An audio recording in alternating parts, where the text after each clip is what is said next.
60 Minutes Rewind. Denzel Washington has been acting for more than 40 years, playing almost everything: Shakespeare, gangsters, action heroes. Now at 61, in what he calls his fourth quarter, Denzel Washington has decided to focus on a project that's more important to him than any work he's done: bringing to the screen the works of one of America's greatest playwrights, the late August Wilson, winner of 2 Pulitzer Prizes.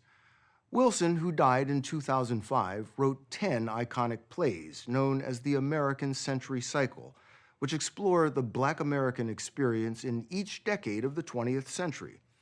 Denzel has committed to producing all of them, 9 for HBO. But Fences, Wilson's most popular work, opens in movie theaters this Christmas. Denzel directs as well as stars. I understand that you made it clear to everybody on the set that you're not after good, you're after great, and that anybody who's coming to work on this film Where'd you hear that? has to want great. There's nothing wrong with that. There's nothing wrong with Well, that. the best you can be.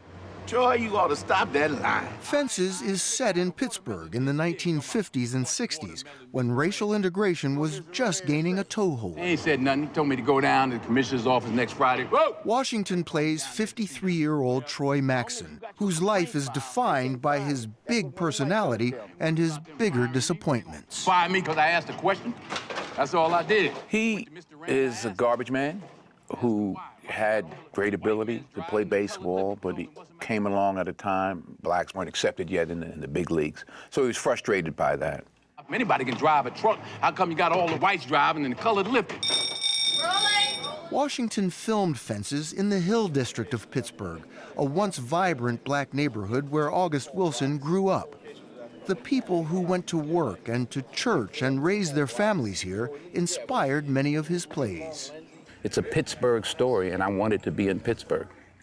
The stories I get from people, all of that helps to feed the film. Washington turned this vacant Hill District house into the Maxson family home, familiar to many of us who grew up in a black working-class neighborhood at the time. I swear I know this house. Yeah, man. Now you tell me. My aunt lived in this house. Yeah? And the front room and the parlor. The parlor. I'll take you for the tour. This is the dining room. And this... Is it, you got Jesus, Martin Luther King? In the 60s, this was in every African-American house. You know I had to put that in there. You know I put that in there. Every African-American And they ought to be felt. You know, that black or whatever, that felt stuff, right? Of course, you got Jesus, Martin Luther King, and John F. Kennedy, and her baby. You notice you don't have no pictures of Troy up there. That's terrible, actually. This is the backyard. The action takes place right out here. What y'all out here getting into? You worried about what we getting into for a woman? Fences is the story of a family unraveling. Troy from his wife Rose, and from his son Corey. Look, boy, the white man ain't gonna let you get nowhere with no football, no way. Now, you get your book learning so you can work your way up at the A&P and learn how to fix cars or build houses. You get your trade. This way you got something can't nobody take away from you. Do you see your father in Troy? In some regards, he couldn't read well. He had the same conversation with me about getting a good trade. You know, he worked for the water department in New York, and he could get me on at the water department. And he said, you know, I could be a supervisor in 25 years. He's like, you get a good job, you get a trade. Secure job. Yeah, a secure job, exactly.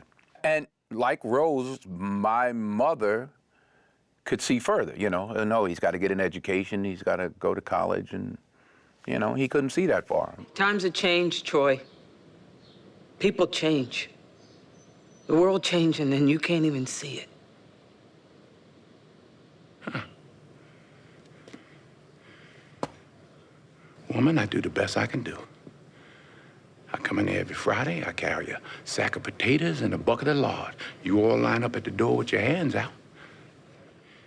I give you the lint from my pockets, I give you my sweat. And my blood, I ain't got no tears, I done spent them. We go upstairs in that room at night, I fall down on you and try to blast a hole into forever. I get up Monday morning, find my lunch on the table, go out, make my way, find my strength to get me through the next Friday. That's all I got, Rose. I remember seeing my father in the driveway listening to the ball game. I remember the door would be open, he had his foot out, and he's just listening to the ball game. And I realized, when I got older, it was the only place where he had a chance to, he just dealt with one boss. Now he's about to go in the house and my mother's in there, the other boss. And he had maybe 10 minutes to himself to be the boss. In the driveway. In the driveway. Listen to the ball game. Listening to the ball game. And because he had to come home and eat and then go to the night job. Do you tap into that to bring that out into the performance? It's in there. It's got to be. Yeah, it's got to be. Jesus. Viola Davis told us she admired Denzel Washington long before they acted in Fences together on Broadway. When I was younger, I just thought he was good looking, you know, so I was like, oh, Denzel is so good looking. Was it difficult having him as both leading man and director? Not at all.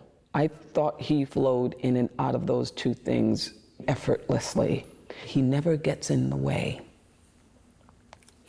I think that's a testament to him as an artist, that his ego took a backseat to anything. I think this is a role of a lifetime for her, and she bites down and she tears it up. It's not easy for me to admit that I've been standing in the same place for 18 years. Well, I've been standing with you. I've been right here with you, Troy. I got a life too. I gave 18 years of my life to stand in the same spot as you. Don't you think I ever wanted other things? Don't you think I had dreams and hopes? What about my life? What about me? People say everything in film is small. Every moment is small. You gotta play it small. And sometimes moments are not small. It's painful to watch. Well, it should be. Because that's just how August wrote. He didn't write small. August Wilson's themes are big and universal. His plays chronicle the struggles of Black Americans searching for what everyone wants: dignity, love, security, across generations and in the face of overwhelming odds. His genius was capturing the sensibilities, the unique cadences of African American life with finely crafted language. There's a line that says, "What that mean to me, Bonnie working?" What that mean to me, Bonnie working? I don't care if she working. Go ask her for $10 if she working. Talking about Bonnie working. Why ain't you working? So There's a rhythm. There's a rhythm to it. There's a rhythm. What that mean? Not what does that mean to me. He wrote, "What that mean to me? What that mean to me, Bonnie working? I don't care if she working. Go ask her for $10 if she working." Talking about Bonnie working. Why ain't you working? It's like Shakespeare. The punchline is actually set up if you just play the music. At a scoring session, we found Washington putting music to Wilson's words. It's all part of being the director, which he's done twice before. So we can just pick it up at 37. I just dig the process. Yeah. Days like today, man, it don't get no better than this. And in theory, I'm the boss. Don't tell anybody. Like, oh, really? Like, August Wilson wanted to have a black director to make the film. yeah, well, he got his wish. He got his wish. Yeah. There's no pressure on me because the last I checked, I was black. I am black, so.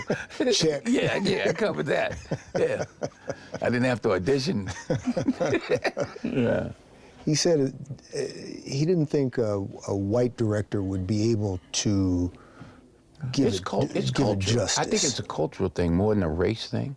And culturally, you understand. no You question. understand this place and these people. No question. When we would come out pouring a little for the boys upstate, Look here, I mean, I grew up with that. We always poured out a little liquor for the guys that were locked up or the guys that were dead. I know what it smells like when my sister's getting her hair fried with a hot iron on a Sunday morning. Thank you. You see what I'm saying? That's culture. That's not even race, that's culture. The story will continue after this. Denzel Washington grew up in Mount Vernon, a working-class suburb of New York City. His mother owned a beauty salon. To keep him off the streets, she scraped together the money to send him to boarding school. He went to Fordham University and began acting in plays. Hollywood took notice. I did a TV movie in 1978 called Flesh and Blood. We filmed here. You're gonna be a heavyweight. You got the chin, you got the guts. But most of all, Bobby, most of all, my blue-eyed friend, most of all, you're white. It may surprise you, but I saw that. Flesh and blood? Uh-huh. That's it. And Had a gap in my teeth then. you had a gap in your teeth. And broken teeth. And your voice was a little higher, Was it it? seems. He went on to win his first Oscar for his role in the Civil War drama Glory, playing a defiant Union soldier in one of the first black regiments. Watching him in Glory, I can't express what it means to an actor to see a performance like that because it was brave.